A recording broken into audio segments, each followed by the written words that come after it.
What is a miracle? A miracle is a correction. It does not create nor really change at all. It merely looks on devastation and reminds the mind that what it sees is false. It undoes error, but does not attempt to go beyond perception, nor exceed the function of forgiveness. Thus it stays within time's limits. Yet it paves the way for the return of timelessness and love's awakening, for fear must slip away under the gentle remedy it brings. A miracle contains the gift of grace, for it is given and received as one. And thus it illustrates the law of truth the world does not obey, because it fails entirely to understand its ways. A miracle inverts perception which was upside down before, and thus it ends the strange distortions that were manifest. Now is perception open to the truth. Now is forgiveness seen as justified. Forgiveness is the home of miracles. The eyes of Christ deliver them to all they look upon in mercy and in love. Perception stands corrected in his sight, and what was meant to curse has come to bless. Each lily of forgiveness offers all the world the silent miracle of love, and each is laid before the Word of God, upon the universal altar to Creator and creation in the light of perfect purity and endless joy. The miracle is taken first on faith, because to ask for it implies the mind has been made ready to conceive of what it cannot see and does not understand. Yet faith will bring its witnesses to show that what it rested on is really there. And thus the miracle will justify your faith in it, and show it rested on a world more real than what you saw before, a world redeemed from what you thought was there. Miracles fall like drops of healing rain from heaven on a dry and dusty world, where starved and thirsty creatures come to die. Now they have water. Now the world is green, and everywhere the signs of life spring up, to show that what is born can never die, for what has life has immortality. What a miracle really is. A miracle is the moment the mind realizes the fire it feared was only painted light on a stage it built itself. It is the soft revelation that the smoke was theatrical fog, and the crackling sound was imagination echoing against its own walls. It is not the fireman who rushes in, because nothing needed saving except a belief. It is not the architect who drafts a better house, because truth does not improve illusions, it dissolves them. It is the quiet hand on the shoulder saying, "Turn around." And when the turning happens, the mind sees the exit door was always open, casting light the whole time. A miracle does not go beyond perception, because perception is the room where the child hid, trembling at shadows it believed were monsters.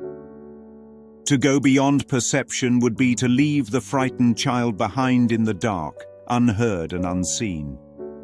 To abandon perception would be to leave the child alone in the dark with its fear. And love refuses to leave anything behind, even an illusion of fear. Forgiveness is the only key that fits the lock to that door, so the miracle never tries another. For every other key is made of judgment, and judgment turns locks into prison bars. Perception is like a map drawn upside down by a tired traveler who forgot where home was. When the mind is weary, even its compass trembles. Rivers run uphill, forests grow backward, and warning signs decorate every corner. The traveler thinks danger surrounds him, not realizing he is tracing his own shaky lines. A miracle does not redraw the map. It simply shows the one holding it that the world was never hostile, only misread. It simply turns it right side up and says, "You were holding it wrong." In that moment, the destination and the starting point merge into a single point of clarity. Here is a story. A story always makes truth easier to approach, because it slips past the part of the mind guarding its illusions. A man believes his brother has betrayed him, so he builds a fortress of memory and wounded pride around his heart. He stacks old conversations like bricks, replaying them until the mortar of resentment dries. A miracle walks through the walls as if they were made of fog and flips the picture he is staring at. It does not negotiate with the fortress, it simply reveals it was never solid. Suddenly he sees a frightened brother, not an enemy. And in that instant, he remembers they are both children of the same light. The world has not changed, but the lens that made it cruel has melted away. With the lens gone, the heart feels like a window open for the first time in years. With the lens gone, the heart feels like a window open for the first time in years. Here is another. These stories are mirrors, and each mind finds itself somewhere in their reflection. A woman thinks her life has been carved into losses. Her memories sit on shelves like dusty trophies from battles she never wanted. She counts failed attempts, broken seasons, and fading hopes. Each number weighs heavily, as though sorrow were currency she never chose to earn. A miracle steps beside her and whispers, "You misread the ledger." It whispers gently, because only gentleness can loosen the grip of pain. Then she sees the column marked loss, filled not with tragedies, but with costumes outgrown, identities shed, and gifts she once refused to open. She realizes the costumes fell off because the truth beneath them grew too large to wear them anymore. Nothing was taken from her. The empty spaces revealed themselves as beginnings, not endings. Only illusions fell away. And in their absence, she meets herself for the first time. Forgiveness is the home of miracles because forgiveness is the soft cloth that wipes the dust from the window without touching the landscape beyond it. It clears the glass without insisting the world adjust to its preferences. It does not repaint the view. It trusts that the true landscape is already perfect once the smudges of fear are gone. It removes the haze that never actually lived there. And in that removal, clarity feels like a sunrise the mind forgot how to see. It does not fix the world. It frees the world from the pressure of having to match the mind's illusions. It corrects the sight that insisted the world was broken. A corrected sight does not celebrate victory. It quietly remembers truth. This is why perception stands corrected in the sight of Christ. Because only innocence can truly see what innocence made, not punished. Punishment cannot exist in a mind where love has entered the room, not condemned. Condemnation dissolves when the light reveals there was never anything to condemn, simply seen without distortion. And clarity feels like peace finally allowed to speak. What looked like a curse becomes a blessing because the fear that twisted the image has dissolved. Fear is the only artist capable of turning harmless figures into monsters. Swords become lilies because there were never swords at all. The mind confesses it mistook shadows for blades. Each lily is laid upon the universal altar to show that innocence was never touched. And the altar glows not because of the lilies, but because innocence recognizes itself. A miracle begins with faith, because faith is the moment the mind loosens its grip on the nightmare and admits, maybe I don't know what anything means. This admission is not weakness, it is the first breath of freedom. That tiny admission opens a window. And through that opening, love enters like fresh air after years of stagnant worry. Through it come small witnesses of peace. They do not shout.